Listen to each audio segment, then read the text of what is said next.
15th of September 2025. We're continuing reading chapter 13, Adi-lila, the advent of Sri Chaitanya Mahaprabhu. We've come through many beautiful chapters to begin really the pastimes of the Lord.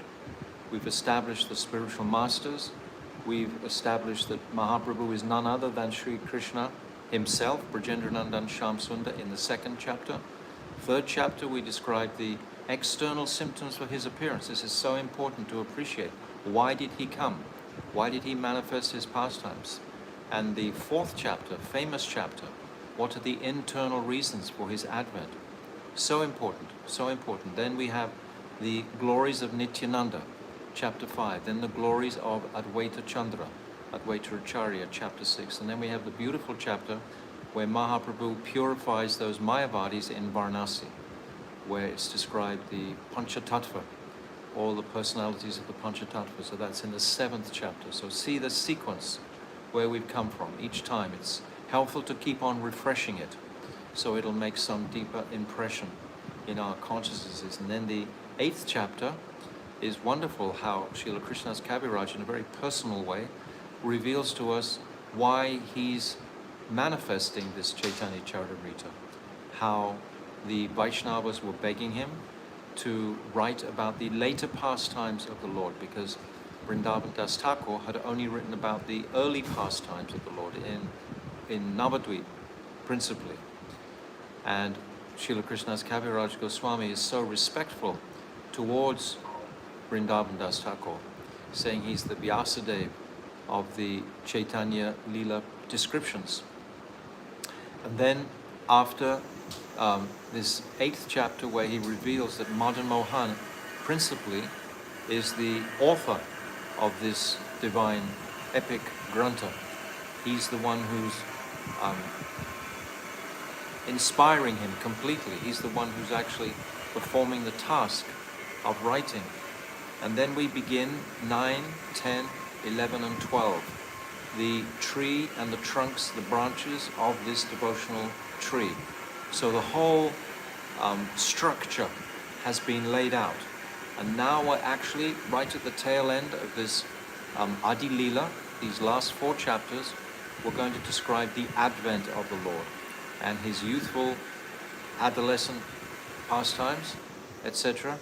And then this will put the Adi-lila into a certain context, preparing us for the Madhya-lila, where many pastimes of Mahaprabhu in Puri, etc., are going to be described in his traveling. So we'll begin. Agyan timirandasya gyananjala shalakaya chakshu unmilitam jena tasmai shri gurave namaha gurave gaudachandraya radhikaya tadalaye krishnaya krishna bhaktaya tadabhaktaya namo namaha. Agyan Sri Chaitanya manobhishtam shtapitam jena bhutale Swayam Rupa Kadamayam Dadati Swapadantikam. Priya Sarupe, Daita Sarupe, Prema Sarupe, Sahajabi Rupe, Nijana Rupe, Prabhueka Rupe, Tatana Rupe, Swavilasa Rupe. Anapita Chirim Chirat Gurunavaratino Samarapaitam Unnata Ujvala Rasam Swabhakti Shriyam Haripurata Sundarata Dikadambas Dipita Sadahradare Kandare Spuratu Vasachinandana Yam Pravajantamanapetyam Apetykrityam Dvaipayano Viraha Katara Ajuhava Putraiti Tam Matayotaravo Vinidustam Sarvutam Hridim Munimanatoshmi Bhaktya Vihina Aparada Lakshay Shiptascha Karmadi Taranga Madhye Kripa Maitvam Sharanam Prapana Vrinde Namaste Charanarabindam Bhajami Radham Aravinda Netram Smarami Radham Madhurashmitasyam Vadami Radham Karuna Baradram Tato Mamanasti Katina Kapi Tavaivasmi Najivami Tvaivina Iti Vignaya Radhe Tvam Nayamam Charanantikam. I'm first of all offering millions of Dandavat pranams unto the lotus feet of my most beloved Gurudev, Nitya-lila, Pravishta Om Asto Tadasara Shishimad Srila Bhaktivedanta Narayana Goswami Maharaj. And I'm offering the same again millions of times unto the lotus feet of our dearmost Nitya-lila Pravishta Om Asto Tadasara Shishimad Srila Bhaktivedanta Swami Srila Prabhupada.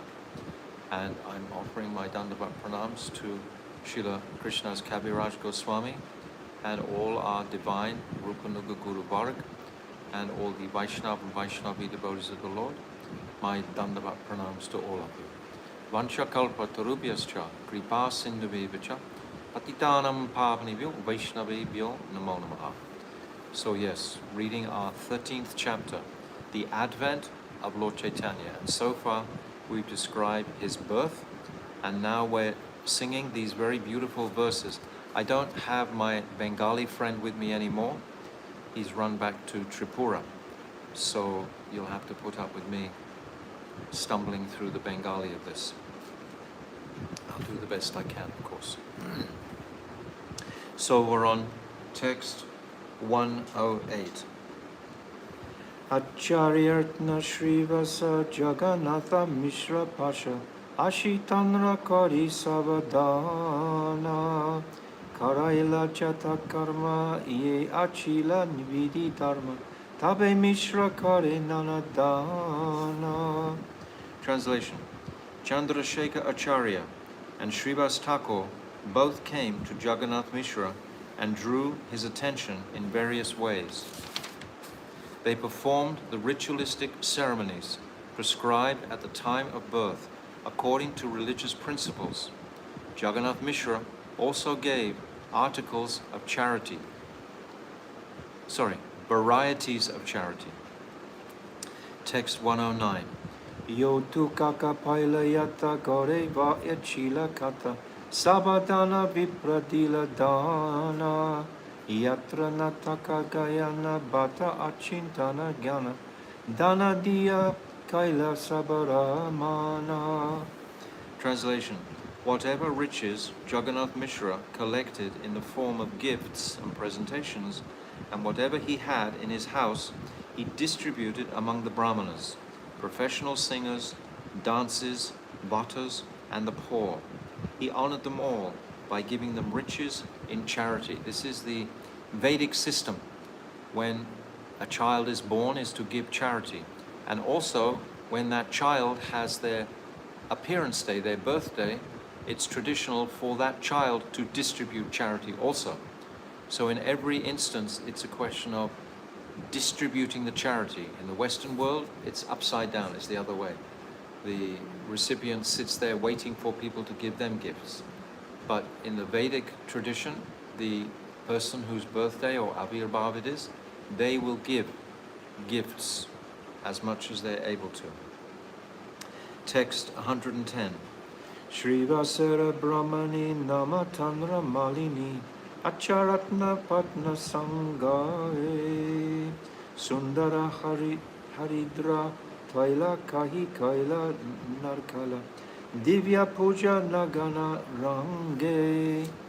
The wife of Srivas Thakur, whose name was Malini, accompanied by the wife of Chandrasekhar, Acharya Ratna, and other ladies, came there in great happiness to worship the baby with paraphernalia such as vermilion, turmeric, oiled, fused rice, bananas, and coconuts. Purport.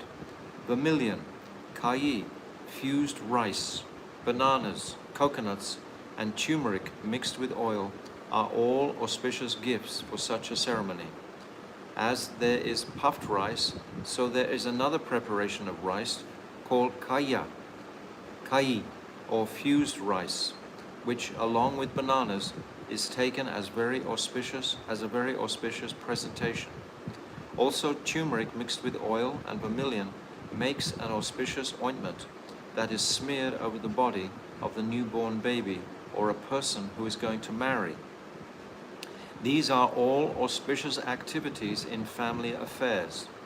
We see that 500 years ago, at the birth of Lord Chaitanya Mahaprabhu, all these ceremonies were performed rigidly. But at present, such ritualistic performances hardly ever take place. Generally, a pregnant mother is sent to the hospital. And as soon as a child is born, he is washed with an antiseptic, and this concludes everything. So this is a consideration of civilization. We should always be appreciating how in this age of Kali we are degrading, declining. If you're of the idea that because we have computers, because we have some medical facilities, etc., that all of a sudden we're actually increasing our material facilities and so on, this is not a symptom of advanced civilization at all. It's completely the opposite. Previously, 500 years ago, 1,000 years ago, everything was so much more naturally done. The villages and schools would have their own traditional ways of teaching and so on, and the households would live very simply. A cow, some grass for the cow, etc. Simple living and high thinking. This was the sensible way to live.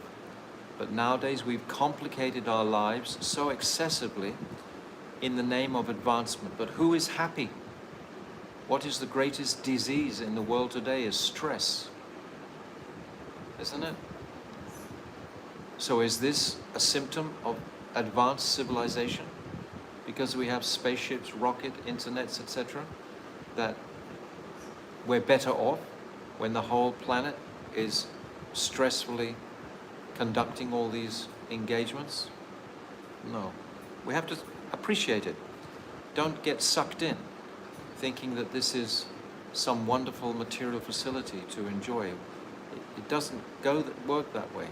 What happens is our consciousnesses become like crunched with no sense of timing. We don't have time for anything. Everyone is rushing so fast. We don't have time for serious relationships with each other. We're just rushing, and we know it's not conducive for spiritual life. So in our own ashrams, our own homes, etc., we should try to restrict all these material objects in a quest to bring ourselves down to a more simple lifestyle, if it's possible. This will be in our best interest. It'll sober the mind from the intoxication of the material glitter.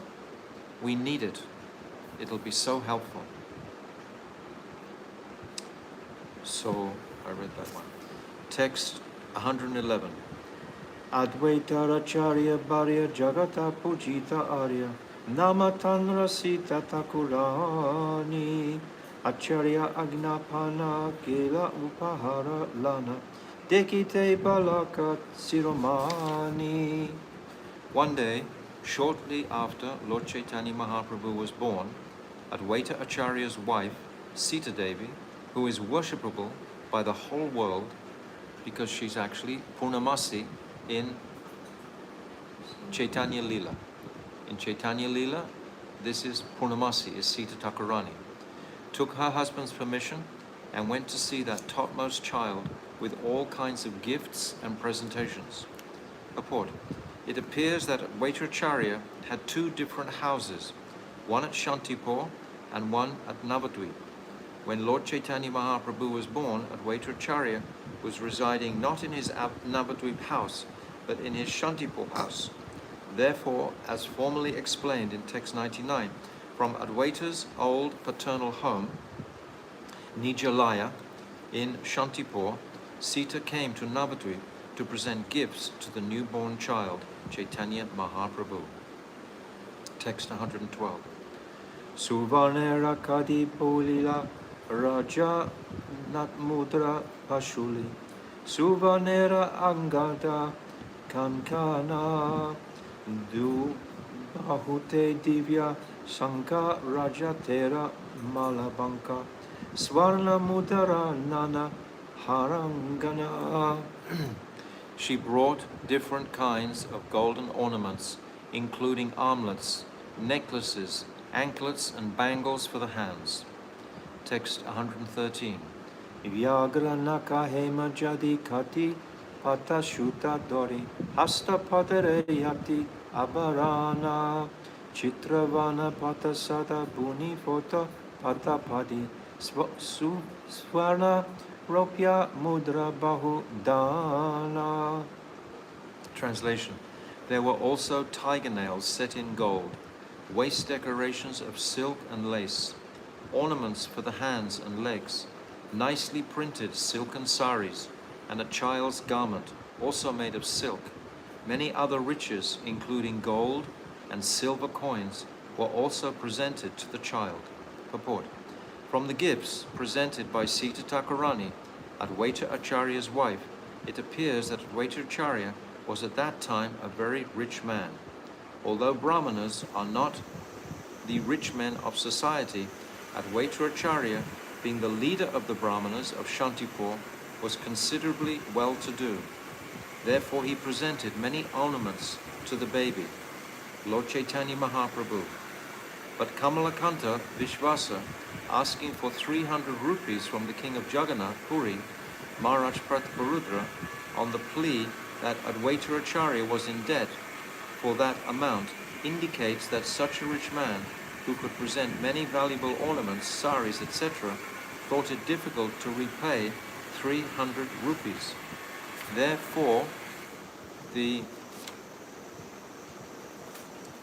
value of a rupee at that time was many thousands of times what it is now. At present, no one feels difficulty over a debt of 300 rupees, nor can an ordinary man accumulate such valuable ornaments to present to a friend's son. Probably the value of 300 rupees at that time was equal to the present value of 30,000 rupees. So this consideration is appreciated because Prabhupada, Bhaktivedanta Swami, is giving us a window into the life of these personalities. Prabhupada, of course, is Bengali himself, his material body from Calcutta. So he's resonating with the whole pastime and the picture of this and the value, etc. So he's explaining these things to give us a feeling for the environment of where we're describing, the house of Jagannath Mishra, which would have been a very simple structure, no doubt. Brahmins, they're not working for material gain particularly. It's what I just described previously. This is cultural, what we're describing, the simplicity of the village life in Bengal. It's very inspiring for the devotees. Text 114. Durvadanya Gorachana Hoidra Kunkuma Chandana Mangala Dravya Patra Bariya Vastra Gupta Dola Chadi Sange Lana Dashi Chedi Vastra Lankara Petra Bariya. Translation. Riding in a palanquin covered with cloth and accompanied by maidservants, Sita Thakurani came to the house of Jagannath Mishra, bringing with her many auspicious articles such as fresh grass, paddy, gorachana, turmeric, kumkum, and sandalwood. All these presentations filled a large basket. Purport. The words Vastra Gupta Dola are very significant in this verse.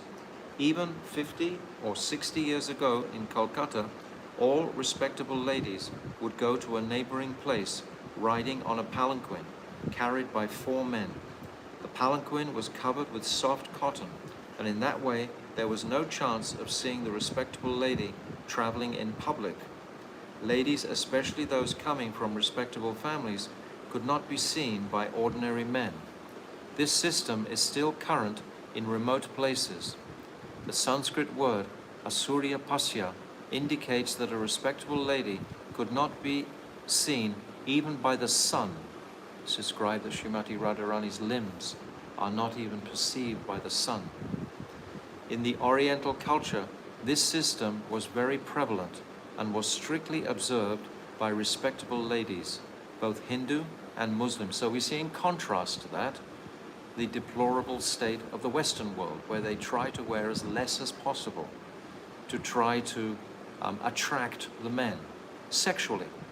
It's not to try and attract them by the inner beauty of the woman, it's to try and attract them to the gross form of the woman.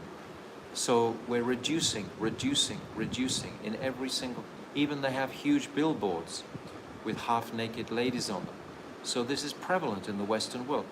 We should see it for what it is and not just accept it and take it for granted that this is how it is, but we should always hold some reserve. The devotee community should hold some reserve towards the way that the Western civilization is conducting themselves.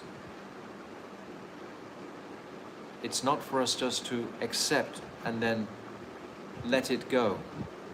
It's like, for example, the devotees' ladies should always have their heads covered, not just simply wearing their top cloth, but should always actually cover the head, and hair in particular. The hair is not so attractive, it's actually dirty.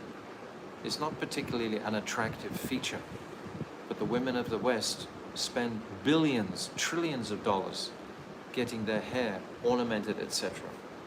So this is the nature of a fallen civilization. When we see that and we're aware of that, reminded of that, then it can help us to rise above that and hanker for those spiritual, that spiritual environment of much of India still holds to a lot of that culture. Of course, it's very much become degraded following the Western world, but still there's a strong semblance of it. So it's still culturally strong. That civilization, we see the ladies, for example, have held on to the saris.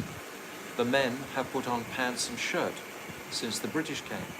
But the ladies have all held to their saris, which are always so attractive. And the sari has the one cloth that will cover the head. So this is a chaste way to dress. What are the qualities of a woman? Chastity and humility. These are the two powerful qualities that would control all society and man. But instead, the demon society is going the opposite. So when we see it as that, then we can see it in perspective and stand back a little bit from it. Did I read all that purport? Oh, we have actual experience in our childhood that our mother would not walk even next door to observe an invitation. Rather, she would go in either a carriage or a palanquin carried by 4 men. This custom was also strictly followed 500 years ago, and the wife of Advaita Acharya, being a very respectable lady, observed the customary rules current in that social environment. It would also give much employment to the Sudra class of men. They wouldn't be sitting around wondering what to do and become restless. They would be engaged in so many occupations of this nature. So in every single sense of the way, it's a picture of a civilized world, even though it's beginning to degrade now when Prabhupada is describing it. But still, we should appreciate that standard. Text 115. Bhaksya bhojya upahara sange la-ila pahupara sachi grahe hoile upanita dekhiya balakatama sakshat gokulakana varna matra teki viparita. Translation. When Sita Thakurani came to the house of Sachi Devi, bringing with her many kinds of eatables, dresses and other gifts, she was astonished to see the newborn child, for she appreciated that except for the difference in color, the child was directly Krishna of Gokul himself. So Sita Thakurani, we've described as the most respectable personality, the wife of Advaita Acharya, who is Sadashiva himself, Mahavishnu, and his wife, Sita Thakurani, is that Durga Ma, and she has vision of understanding who is this child. She can see, not an ordinary child. She sees him as Krishna except for his golden color, because he's got the complexion of Sri Radhika. Purport. A petari is a kind of big basket that is carried in pairs on the ends of a rod balanced over the shoulders. The man who carries such a load is called a bariya, bari, a body. This system of carrying luggage and packages is still current in India and other Oriental countries. We have seen that the same system is still current even in Jakarta, Indonesia. So Prabhupada is considering civilization when he's describing these pictorial descriptions that Krishnadas Kaviraj is giving. Text 116. Sarva anga sunimarana sarvana patima bana sarva anga sulakshana maya balakera divya jyoti degi paile bahu priti vatsalyeti dravila hridaya. Translation. Seeing the transcendental bodily effulgence of the child, each of his nicely constructed limbs full of auspicious signs and resembling a form of gold, Sita Thakurani was very pleased, and because of her maternal affection, she felt as if her heart were melting. Text 117. Duravadanya dila sirse koile bahu ashirase Chirajiva hoya dui baiya Dakini sakini hoite sanka upajila chite Dare nama tuli nimaiya. She blessed the newborn child by placing fresh grass and paddy on his head and saying, "May you be blessed with a long duration of life." But being afraid of ghosts and witches, she gave the child the name Nimai. Purport. Dakini and Sankini are two companions of Lord Shiva and his wife, who are supposed to be extremely inauspicious, having been born of ghostly life. It is believed that such inauspicious living creatures cannot go near a neem tree. At least medically, it is accepted that neem wood... Can you turn that down a little bit? I have to shout over the top of it. At least medically, it has been accepted that neem wood is extremely antiseptic, and formerly it was customary to have a neem tree in front of one's house. On very large roads in India, especially in Uttar Pradesh, there are hundreds and thousands of neem trees. Neem wood is so antiseptic that the Ayurvedic science uses it to cure leprosy. Medical scientists have extracted the active principle of the neem tree, which is called marjosic acid. Marjosic acid. Neem is used for many purposes, especially to brush the teeth. And in Indian villages, 90% of the people use neem twigs for this purpose. Because of all the antiseptic effects of the neem tree, and because Lord Chaitanya was born beneath a neem tree, Sita Thakurani gave the Lord the name Nimai. Later in his youth, he was celebrated as Nimai Pandit, and in the neighborhood villages, he was called by that name, although his real name was Vishwambar. Text 118. Putra mata snanatine dila vastra vibhasane Putra saha mishre samani Sachi mishre pujalana manete hari sahana Gara aile Sita Thakurani. Translation. On the day the mother and the son bathed and left the maternity home, Sita Thakurani gave them all kinds of ornaments and garments, and then also honored Jagannath Mishra. Then Sita Thakurani, being honored by Mother Sachidev and Jagannath Mishra, was greatly happy within her mind, and thus she returned home. Very beautiful descriptions. Purport. On the 5th day from the birth of the child, and also on the 9th day, the mother bathes either in the Ganga or in another sacred place. This is called Nishkarmanya, or the ceremony of coming out of the maternity home. Nowadays, the maternity home is a hospital, but formerly in every respectable house, one room was set aside as a maternity home, where children would take birth. And on the 9th day, after the birth of a child, the mother would come into the regular rooms in a ceremony called Nishkramana. Of the 10 purificatory processes, Nishkramana is one. Formerly, especially in Bengal, the higher castes observed 4 months after the birth of a child as a quarantine. At the end of the 4th month, the mother could see the sun rise. Later, the higher castes, namely the Brahmins, Kshatriyas, and Vaishyas, observed only 21 days as a quarantine, whereas the Sudras had to observe 30 days. For the sections of society known as Kartabarja and Satima, the mother of the child was immediately purified after the quarantine by the throwing of Hari Nuta, small pieces of sweetmeat, in Sankirtan. Sachi Devi and Jagannath Mishra with the newborn child were honored by Sita Thakurani. Similarly, while Sita Thakurani was returning home, she was also honored by Sachi Devi and Jagannath Mishra.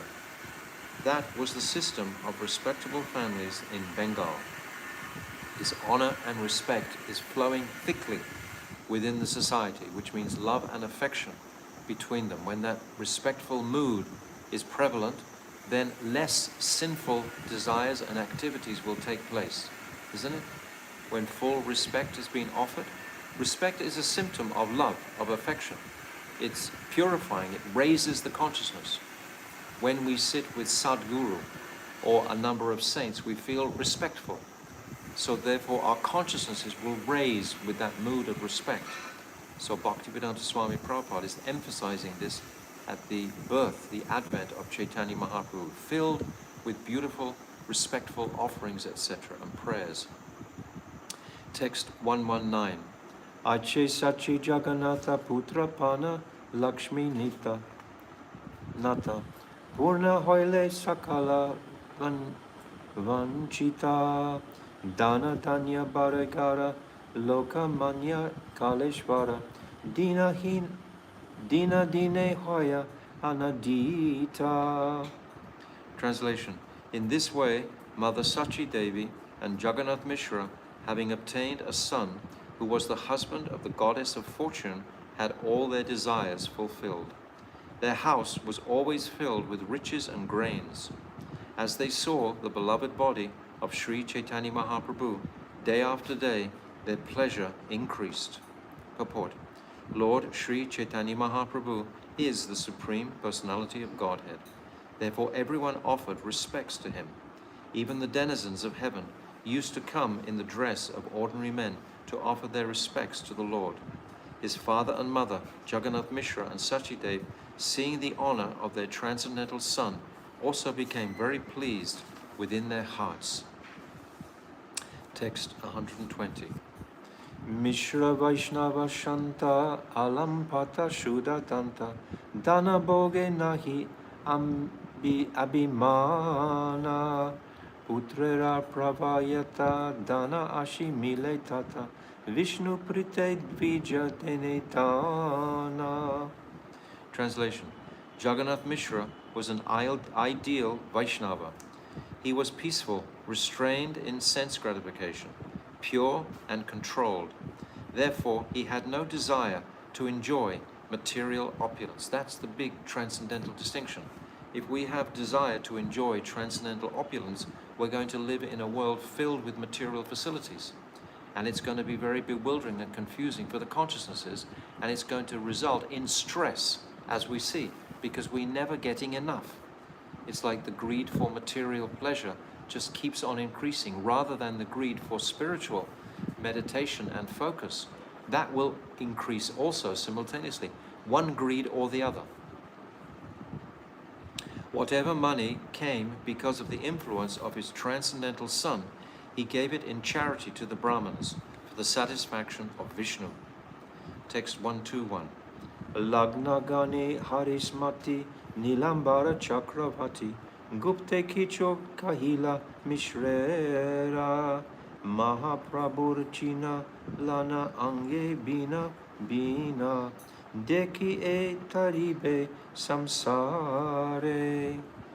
After calculating the birth moment of Lord Chaitanya Mahaprabhu, Nilambara Chakravarti privately said to Jagannath Mishra that he saw all the different symptoms of a great personality in both the body and birth moment of the child.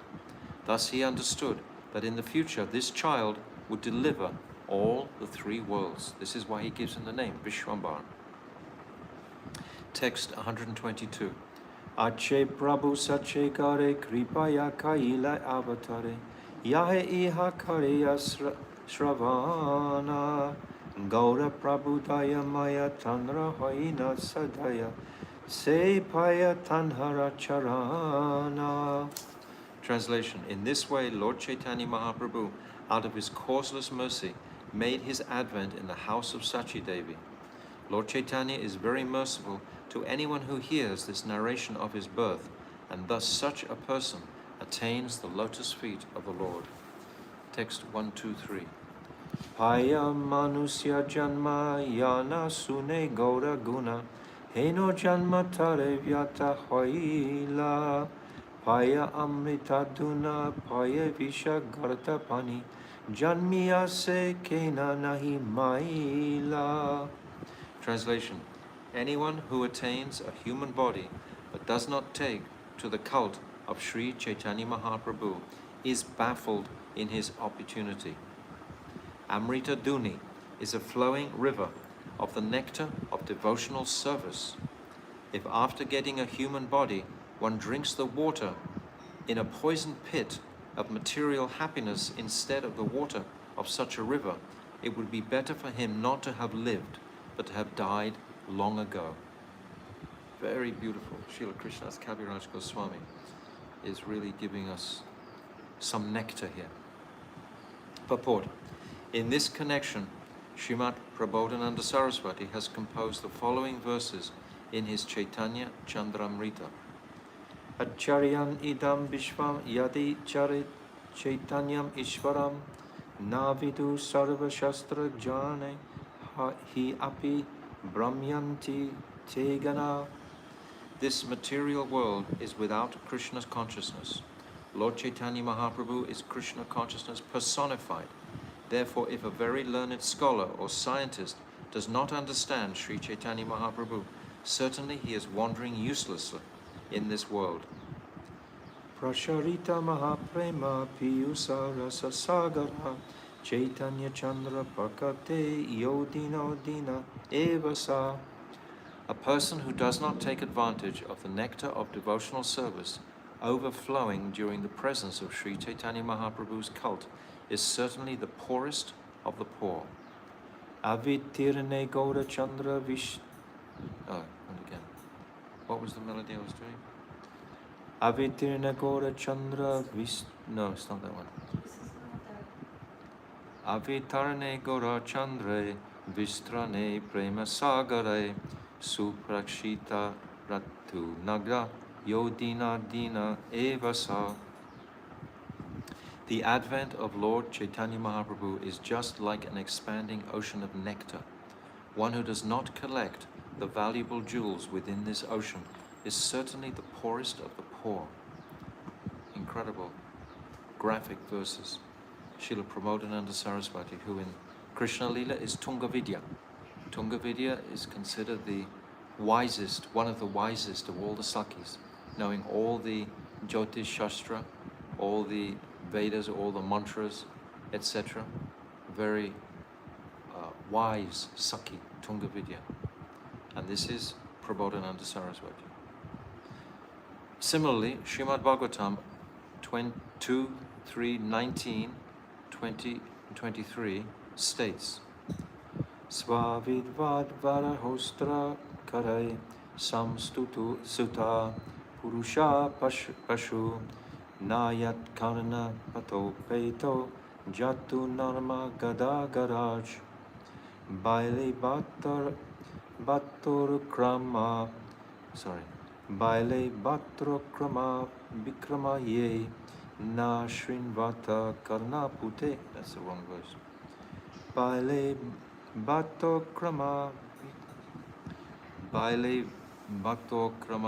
Vikramane Ye Na Shrinvata Karane Pute Narasya Jiva Sati dardu keva suta na kopakayate urugaya gata. I'll have another go. Jivan jabo bhagavatan gari renum. Jiva jabo bhagavatan renum. Na jatu mrityu bilat pito yaste Shri Vishnu Padya Majanas Tulasya. I'm not getting the right melody. Swasanj Chavo Yastu Na Ved Gadam. Okay, apologies for that. The melody is a difficult one, different one. A person who has no connection with Krishna consciousness may be a very great personality in so-called human society, but actually he is no better than a great animal. Such big animals are generally praised by other animals, like dogs, hogs, camels, and asses. A person who has not lend his oral reception to hearing about the Supreme Personality of Godhead must be considered to have ear holes like the holes in a field. Although that person has a tongue, it is like the tongue of a frog, which unnecessarily creates a disturbance by croaking, inviting the snake of death.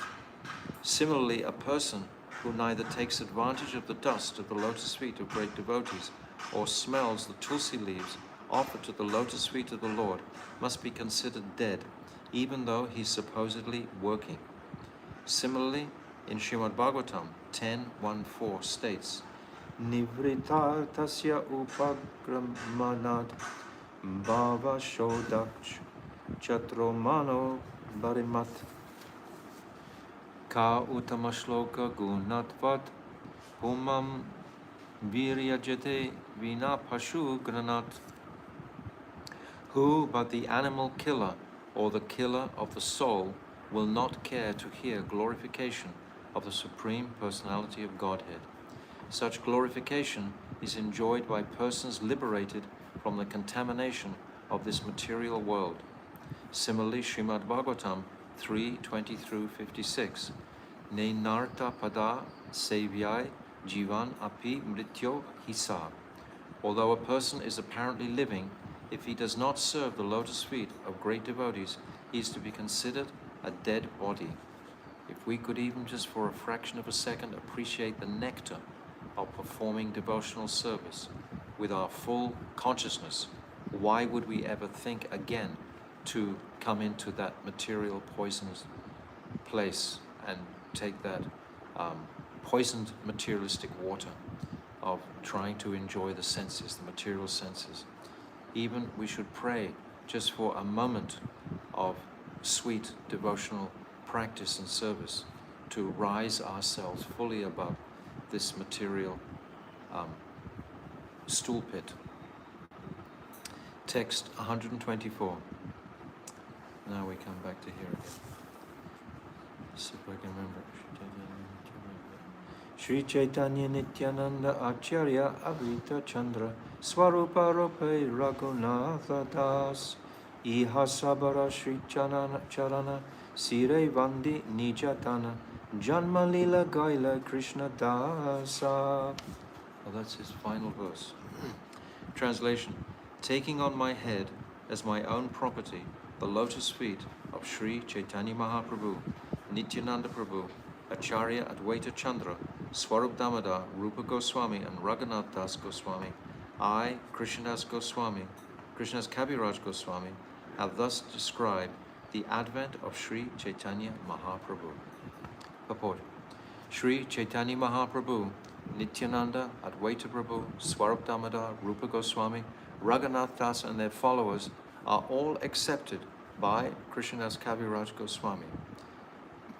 Actually, yesterday or on Saturday, I was describing a Radha Kund Parikrama, and the Bhajan Kutia of Srila Krishnadas Kaviraj is packed in by these saints.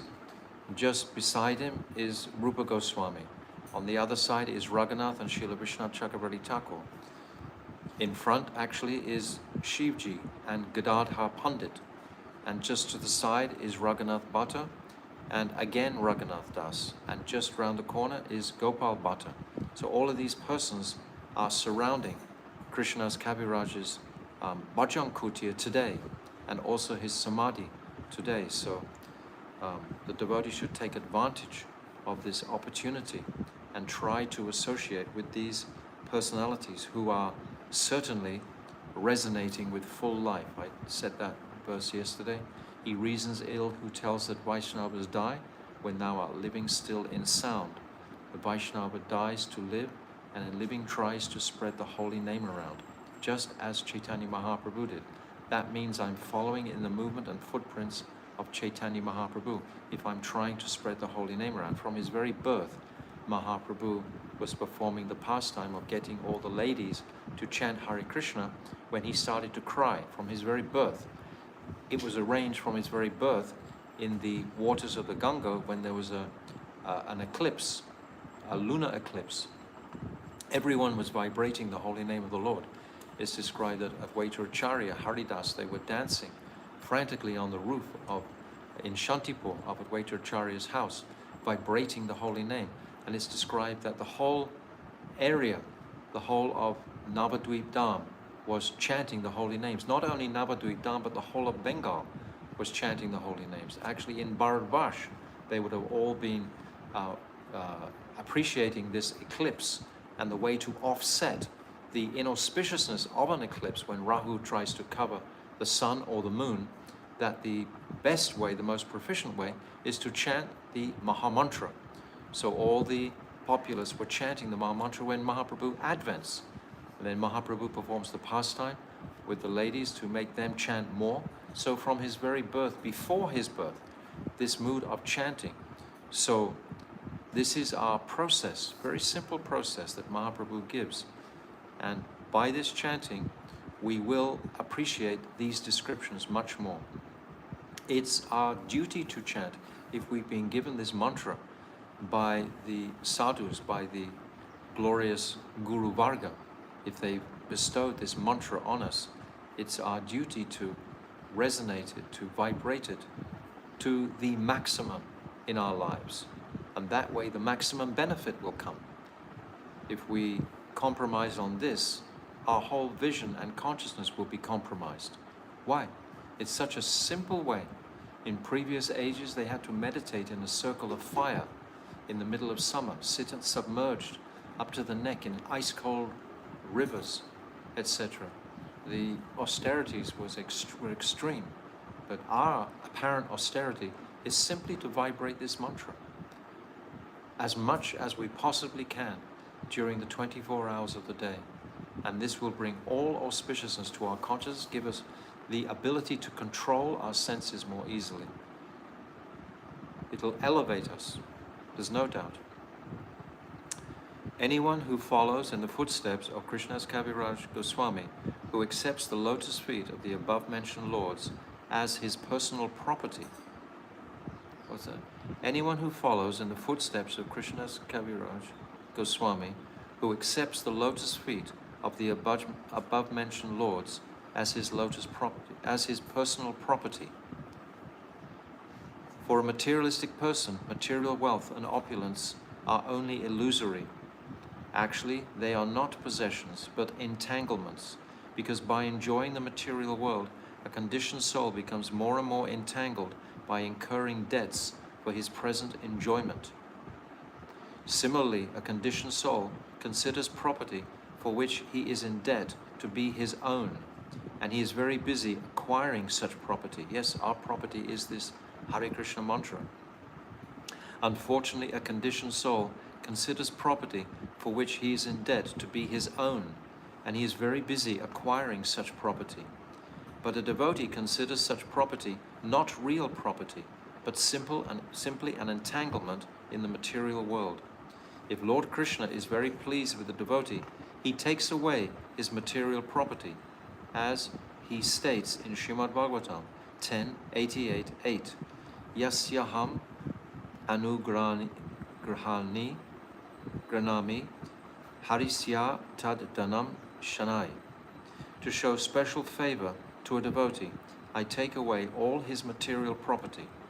Similarly, Narottam Das Thakur says, Dana More Nityananda Radha Krishna Sirochana Charana Se More Pranadana.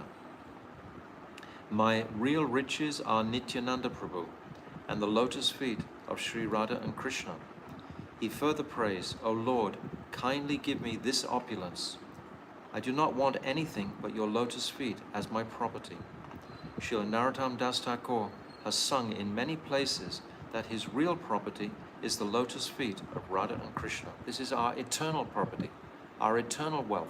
We are separate particles manifesting from Krishna, Vibhinamsa Tattva. We're coming from him. We have the same qualities as Krishna, this Satchit Ananda, but in minute amount, quantity. But we have that seed of ability to serve the Lord, to please the Lord, to satisfy the Lord.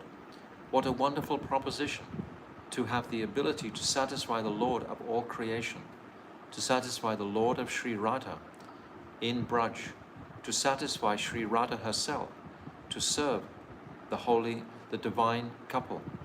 This is the greatest opportunity conceivable in the entire day, 8,640,000,000 years, to have this opportunity to serve Radha and Krishna. Simply by vibrating this holy name is going to give us this connection of direct seva to them. Unfortunately, we are interested in unreal property and are neglecting our real property.